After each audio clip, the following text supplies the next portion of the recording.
Welcome to Tibetan language class. Today I have come with a sentence. I got an opportunity to study Buddhism. So what I will try to prove in this lesson is Tibetan is a language with which you can express yourself very clearly in very few words. So I once had a professor from Canada, and he used to say, he said he was language philosopher, and he has come to conclusion that Tibetan language is a language with which you can express yourself very clearly in few words. So this is what I am trying to prove.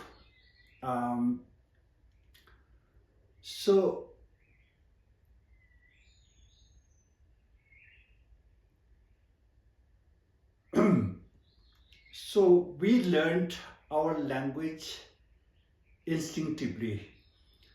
Colloquial Tibetan grammar was never taught to any one of us. And then as time went by, Westerners started writing Tibetan grammar book. I think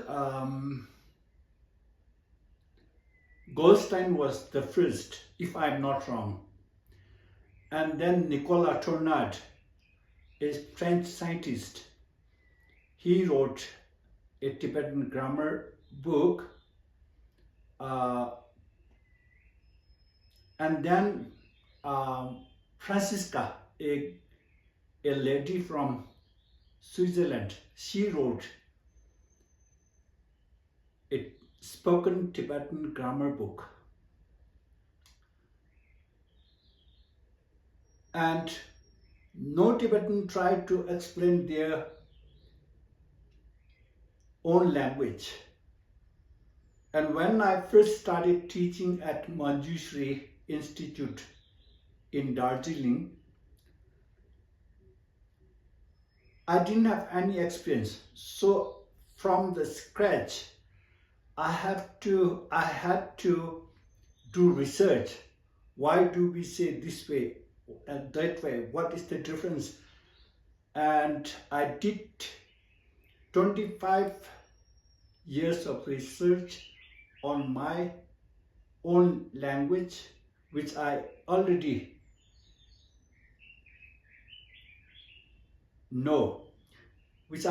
know. And then after 25 years of research, I wrote 3 Tibetan colloquial grammar books. And so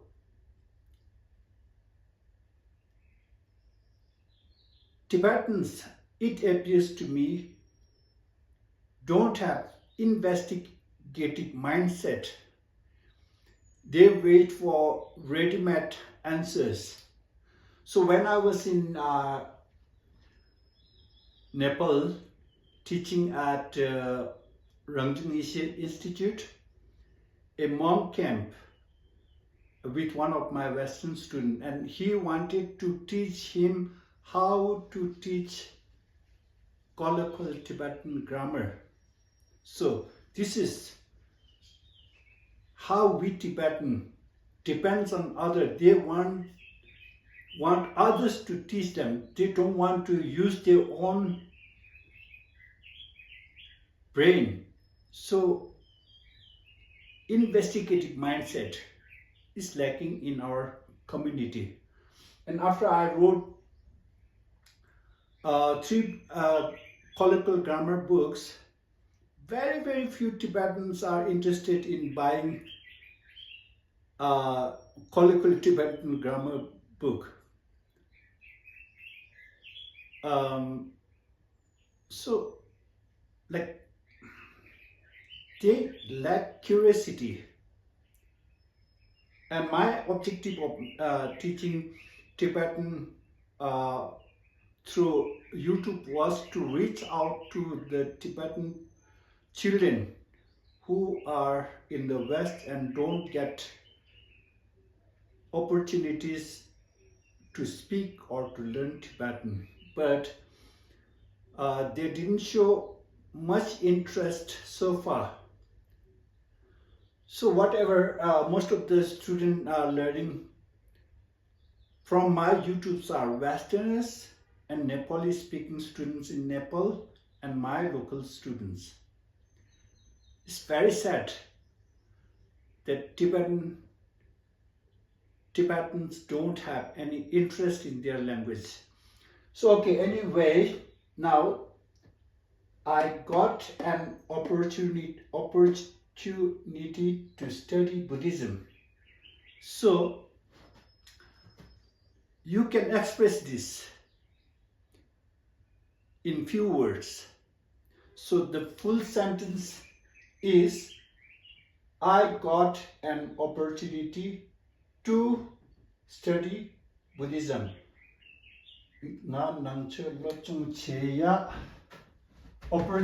Opportunity ganarogo sakataka basakap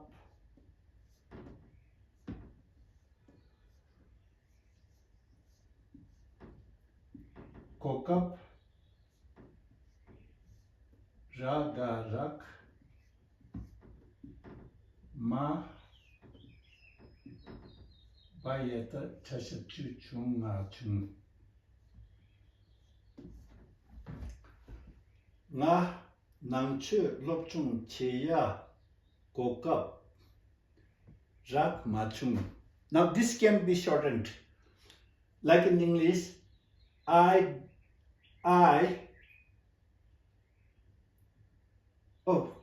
got, Rachung, positive. I got an opportunity to study Buddhism. Nga nang chana rocho sa che Buddhism. Buddhism sa la narulo ba lop sa bataba bayataja chana rocho nga chong bayataja jateboche da che lopchong che, to study, and then infinitive two. Bokap, opportunity, get, got. Nga nangche lopchung che ya kokap drachung. And if you are, if Tibetan is completely new to you, and then first of all you have to remember that Tibetan is spoken from back to front. So nga nangche Buddhism, lopchung che study, to ya opportunity kokap, got rak chung. So it's not like English speaking student learning French or German. This language is completely different. It's different, but then there's a pattern. So in brief, you can say Tibetan language is spoken back to front. Okay, now how can we shorten it? In English also you can do this. I got to study Buddhism. I got what? I got a chance, I got an opportunity, I got time.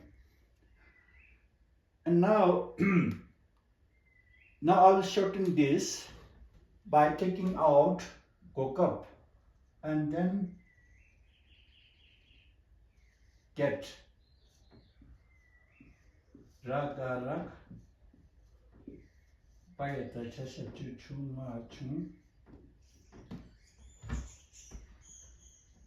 My original objective was to reach out to the Tibetan children in the West and teach them Tibetan, but so far they didn't show much interest. Anyway, non-Tibetans are getting to learn Tibetan from my YouTube. Okay, then now this can be shortened further. So I removed nga because the auxiliary chung in this auxiliary the subject is included.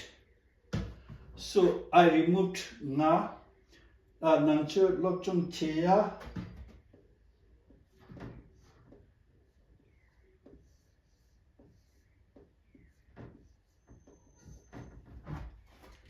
chung.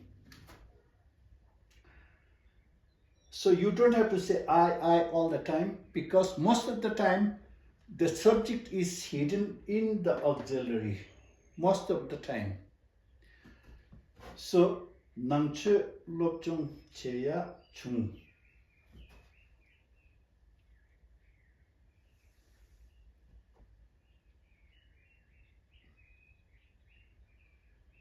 So yeah.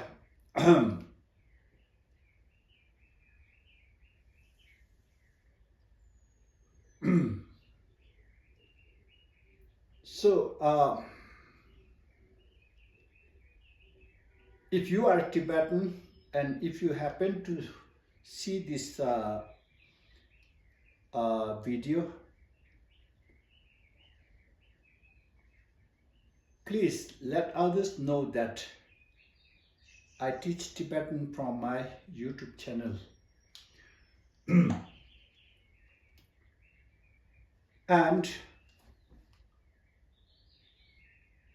we have to learn to think on our own, with our own brain. Like so far, it appears to me that Tibetan wait Tibetans wait to someone to tell them what is right or what is wrong, and instead of using their own logic. The language is so beautiful, so logical, but people have stopped being investigative. We lack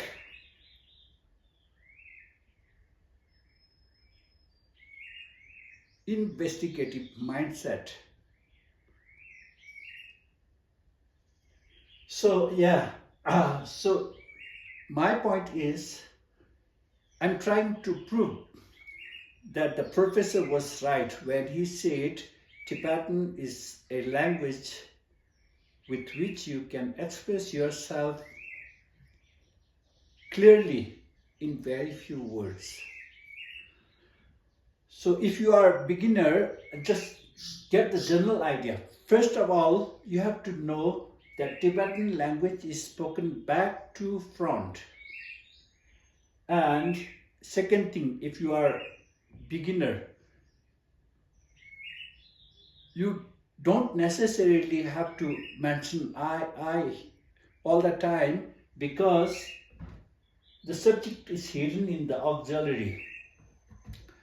And if you want to know what auxiliary is this is chung, is first person involuntary past tense auxiliary.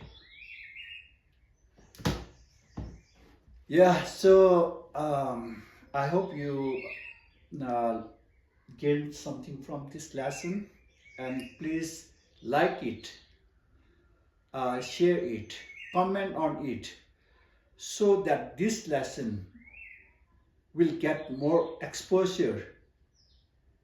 There may be people somewhere wanting to learn Tibetan language but couldn't find a good class. You can help it by simply liking it, commenting on it. If you comment, the YouTube will give exposure to the channel. So thank you very much for coming to the class, and have a good day.